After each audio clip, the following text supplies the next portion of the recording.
Hello everyone, welcome back to my channel. दोस्तों, आज के इस वीडियो में मैं आपको बताने वाला हूं कि जो लोग डिप्लोमा किए हुए हैं सिविल लाइन में, तो उन लोग का गल्फ़ कंट्रीज़ में कितना स्कोप है, कितने पैसे अर्न कर सकते हैं और कौन कौन से अलग अलग जैसे जॉब का जो पोजीशन होता है उसमें आ सकते हैं, कौन कौन से फील्ड में यहाँ पे आ सकते हैं। क्योंकि मेरे पास बहुत सारे कमेंट्स आ चुके हैं जिसमें ये पूछा जा रहा है कि सिविल वालों के लिए भी एक वीडियो बनाइए, क्योंकि मैंने एक मैकेनिकल से जो डिप्लोमा जो लोग करते हैं उनके लिए एक वीडियो ऑलरेडी मैंने बना रखा है। तो उसके कमेंट में भी आए हुए हैं और उससे पहले भी बहुत सारे कमेंट आ चुके हैं। तो मैं सोचा कि एक सिविल डिप्लोमा वालों के लिए एक वीडियो बना दूं ताकि आपका भी कन्फ्यूज़न दूर हो जाए कि गल्फ़ कंट्रीज़ में आपका जो कन्फ्यूज़न है कि हम डिप्लोमा सिर्फ किए हैं तो क्या हम भी अच्छे खासे पैसे अर्न कर सकते हैं या नहीं। तो चलिए वीडियो को शुरू करता हूं और आपको वन बाय वन करके आपको स्टार्टिंग से बताता हूं। तो देखिए, सबसे पहले मैं आपको बता दूं कि जो लोग डिप्लोमा किए हैं और डिप्लोमा करके बीटेक किए रहते हैं तो उनका थोड़ा सा फ़ायदा क्या होता है कि अगर आपने डिप्लोमा करके बीटेक किया है तो स्टार्टिंग में जैसे गल्फ़ के लिए काम कराने के लिए क्या मुश्किल होता है कि यहाँ पे जैसे यहाँ तो जो भी आते हैं, इंडिया का आपका 10 साल का भी एक्सपीरियंस है तो आप यहाँ के लिए एक फ्रेशर हैं, ठीक है। लेकिन जो लोग डिप्लोमा करके बीटेक किए होते हैं तो उनका जो बीच में जो गैप हो जाता है, जैसे मान लीजिए 3 साल का आपका डिप्लोमा, 3 साल का बीटेक, तो बीटेक का डिग्री अगर आप हटा देते हैं तो आपका 3 साल का जो गैप होता है उसमें एक्सपीरियंस ये लोग शो कर देते हैं।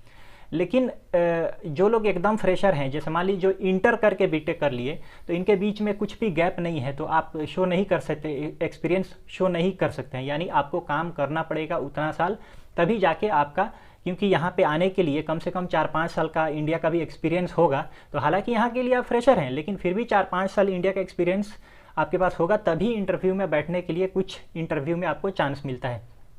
तो ये तो हो गया कि डिप्लोमा करके जो लोग बीटेक किए तो उनका फ़ायदा, उनको थोड़ा सा ज़्यादा फ़ायदा हो जाता है, यही एंट्री करने के लिए उनका जो एक्सपीरियंस दिखाने का एक गैप मिल जाता है।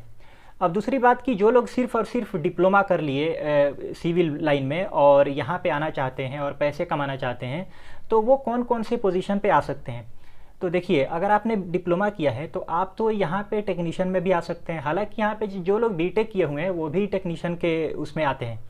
तो अब सिविल में आपको अपना पहले फील्ड जो है वो सिलेक्ट करना है कि जैसे कि गल्फ़ कंट्रीज़ में आपको पता है कि यहाँ पे सबसे ज़्यादा जो स्कोप किसका है, ऑयल एंड गैस का। तो ऑयल एंड गैस में जैसे मैकेनिकल का भी काम होता है और सिविल का भी काम होता है। मैकेनिकल में जैसे मान लीजिए कोई भी टैंक बनने का प्रोजेक्ट चल रहा है या वहाँ पे जो पाइपिंग का काम चल रहा है या पाइपलाइन का काम चल रहा है, तो ये सब काम कराने से पहले जो वहाँ पे सिविल का जो काम चलता है, यानी वहाँ का जितना भी बेस तैयार किया जाता है, जो भी स्ट्रक्चर खड़ा किया जाता है, तो वो सब जो काम होता है वो सिविल वालों के लिए होता है। तो ऑयल एंड गैस सबसे हाईली स्कोप होता है। उसके बाद जैसे यहाँ पे गल्फ़ कंट्रीज़ में रोड भी बहुत सारे बनते हैं, आपको पता होगा, रोड या ब्रिज का काम हो गया, तो इसमें भी सिविल इंजीनियर का रिक्वायरमेंट बहुत ज़्यादा आता है। और उसके बाद इंफ्रास्ट्रक्चर जो बनते हैं, यानी यहाँ पे जो लोग रहते हैं तो रहने के लिए मतलब जगह तो चाहिए, तो उसके लिए बड़े बड़े जो इंफ्रास्ट्रक्चर बिल्डिंग्स हो गए या मॉल बनते हैं, तो ये सब में भी सिविल वालों का रिक्वायरमेंट आता है। ये 3 जो है बहुत ही हाईली स्कोप होता है। और इसमें अब बात करते हैं कि जो लोग डिप्लोमा किए हुए हैं तो आप कौन सा फील्ड, कौन सा पोजीशन पे आ सकते हैं। तो देखिए, जो पोजीशन बीटेक वाले स्टार्टिंग में आते हैं उसी पोजीशन पे आप भी आ सकते हैं। जैसे मान लीजिए साइट सिविल इंजीनियर हो गया, सिविल फोरमैन हो गया और सिविल सुपरवाइज़र हो गया और क्यूसी इंस्पेक्टर जो होते हैं सिविल वाले। तो अगर आपके पास एक्सपीरियंस क्यूसी का है, जैसे अगर आप काम करते होंगे तो क्या क्या टेस्टिंग होता है, जैसे कंक्रीट का टेस्टिंग वगैरह हो गया, मुझे तो उतना ज़्यादा जानकारी नहीं है, लेकिन जैसे पाइप के ऊपर भी, जैसे जो ऑफशोर में काम होता है तो पाइप में के ऊपर भी कंक्रीट किया जाता है, वो सब टेस्टिंग करने का, जैसे ब्लॉक वगैरह बनाकर और उस पर कंप्रेसिव फोर्स लगा करके टेस्ट वगैरह होता है। तो ये सब, या जो भी मटीरियल आ रहा है वो सब चेक करने के लिए वो सब सिविल क्यूसी का काम है। तो डिप्लोमा वाले क्यूसी इंस्पेक्टर में आ सकते हैं, सिविल इंजीनियर, सिविल सुपरवाइज़र और सिविल फोरमैन, ये सब पोजीशन हो गया। डिज़ाइन में भी अगर आप कोर्स अपना कर लेते हैं, जो भी स्टार्ट प्रो वगैरह हो गया, तो डिप्लोमा वाले भी उसमें जा सकते हैं। देखिए, डिफरेंस क्या है कि आपके पास अगर डिप्लोमा है, जो रिक्वायरमेंट आते हैं, जैसे मैंने मैकेनिकल वालों के लिए बताया कि आपके पास मान लीजिए बीटेक है मैकेनिकल से और प्लस आपका 5 साल एक्सपीरियंस है, तो अगर आपको किसी पोजीशन के लिए मतलब हायर किया जाता है तो वहाँ पे डिप्लोमा वालों के लिए क्या होता है कि डिप्लोमा प्लस 10 साल एक्सपीरियंस या 8 साल एक्सपीरियंस मांगता है। सेम सिविल में भी लाइन में ऐसा ही है कि पोजीशन आपका वही मिलेगा। मान लीजिए जहाँ पे बीटेक प्लस 5 साल एक्सपीरियंस मांगेगा आपका सिविल में, वैसे ही आपका डिप्लोमा होना चाहिए, लेकिन एक्सपीरियंस थोड़ा ज़्यादा होना चाहिए। सेम पोजीशन पे लोग जाते हैं, बस मेन जो डिमांड है कि आपका एक्सपीरियंस ज़्यादा होना चाहिए। अब कुछ कंपनियां क्या है कि जैसे कुछ कंपनियों का स्टैंडर्ड होता है कि कुछ ऐसे पोजीशन होते हैं जिस पे सिर्फ और सिर्फ बीटेक वालों को ही वो लोग लेते हैं, यानी जो लोग डिग्री किए हुए हैं। तो वहाँ पे कभी कभी डिप्लोमा वालों को नहीं लेते हैं। लेकिन ऐसा नहीं है कि आपने डिप्लोमा किया है तो आपका स्कोप नहीं है। तो जॉब तो बहुत सारे हैं, ठीक है, लेकिन आपका यही है कि डिप्लोमा के बाद मेन जो है एक्सपीरियंस है। तो जो लोग फ्रेशर हैं, डिप्लोमा कर लिए और अभी मतलब आगे इंडिया में ही जॉब कर रहे हैं, तो डिस्टेंस से जैसे बीटेक वगैरह हो गया तो एडमिशन ले लेंगे अगर आपको तो अच्छा है। और नहीं भी करेंगे तो भी देखिए, बीटेक तो कैसे कितना भी है तो हायर एजुकेशन है, तो वो तो एक डिग्री है, और जो डिप्लोमा है वो तो आपके पास एक सर्टिफिकेट ओनली है।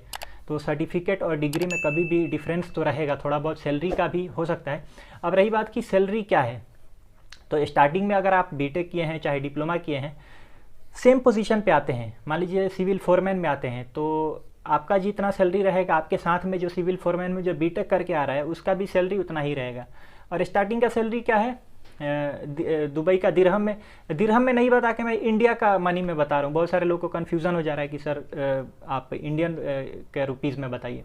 तो स्टार्टिंग में जो सैलरी है अगर आप आ रहे हैं सिविल फोरमैन में, तो जैसे 40,000 से 50,000 लगभग आपका सैलरी होता है। बस यही नॉर्मल जो रेंज है, 40 से 50,000 या 60,000 तक, इतना तक कमा सकते हैं। अगर सिविल इंजीनियर का पोजीशन पे आते हैं तो स्टार्टिंग में आपका सैलरी है 50,000 से 70,000 के बीच में, ठीक है। आपका नसीब अच्छा है, कंपनी अच्छी है, कभी कभी तो मतलब 80,000 रुपया पे भी लोग आ जाते हैं, ठीक है। और इसके अलावा अगर और भी अलग अलग पोजीशन है अलग अलग फील्ड के लिए, तो उसमें भी आप अगर आपका एक्सपीरियंस है, और सबसे जो इम्पोर्टेंट है वो ये है कि आप हमेशा जो वैकेंसी आता है ना गल्फ़ के लिए, तो एक वीडियो में बनाया हूँ जिसमें आपको बताया हूँ कि वैकेंसी आपको कैसे चेक करना चाहिए।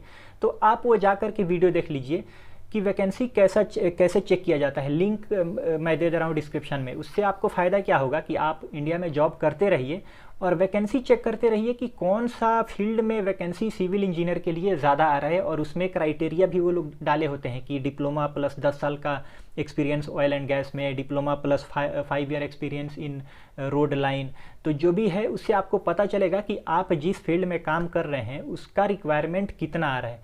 अगर आपको लगता है कि आप जिस फील्ड में काम कर रहे हैं उसका रिक्वायरमेंट गल्फ़ के लिए बिल्कुल आ ही नहीं रहा है, तो आप क्या करेंगे कि अपना फील्ड इंडिया में ही चेंज करके जिसका रिक्वायरमेंट ज़्यादा आ रहा है उसमें जाने की कोशिश करेंगे और उसमें कुछ एक्सपीरियंस ले करके और फिर आप गल्फ़ कंट्रीज़ के लिए काम कराने की कोशिश करेंगे। तो डिप्लोमा वालों के लिए भी बस वही है कि आपका सैलरी लगभग वही रहता है। हाँ, जब ज़्यादा एक्सपीरियंस हो जाता है तो जैसे बीटेक वालों का थोड़ा सैलरी तो ज़्यादा होगा ही होगा, ठीक है। लेकिन डिप्लोमा वाले भी यहाँ पे जो सैलरी है वही है कि मतलब लोग जो भी हैं ठीक ठाक एक्सपीरियंस हो जाता है, तो चाहे आपने डिप्लोमा किया है चाहे बीटेक किया है, 1 लाख रुपया कम से कम तो लोग 1,80,000 1 लाख 1.5 लाख रुपया ऐसे कमाते ही हैं एवरेज सैलरी। अब कभी कभी क्या होता है, कुछ कंपनियां हैं जैसे गोरा कंपनी आपने सुना होगा, कुछ कोरियन कंपनी, US बेस्ड कंपनियाँ, तो उसमें सैलरी बहुत हाई होता है, ठीक है। तो उसमें अच्छा खासा सैलरी मिलता है। तो बस यही है कि आपका एक्सपीरियंस होना चाहिए। और गल्फ़ में जैसे कि आप सिविल से डिप्लोमा करके आ रहे हैं या किसी भी ब्रांच से डिप्लोमा करके आ रहे हैं, तो यहाँ पे आपका गल्फ़ का जितना एक्सपीरियंस बढ़ेगा उतना ज़्यादा आपका सैलरी बढ़ने के चांसेस होते हैं। इंडिया का चाहे आप कितना भी एक्सपीरियंस ले लें, लेकिन गल्फ़ कंट्रीज़ के लिए आप एक फ्रेशर हैं। तो बस यही है कि आप ये सोचिए कि गल्फ़ कंट्रीज़ में आपको जल्दी एंट्री करना है बस, और यहाँ का एक्सपीरियंस लेना है, ठीक है।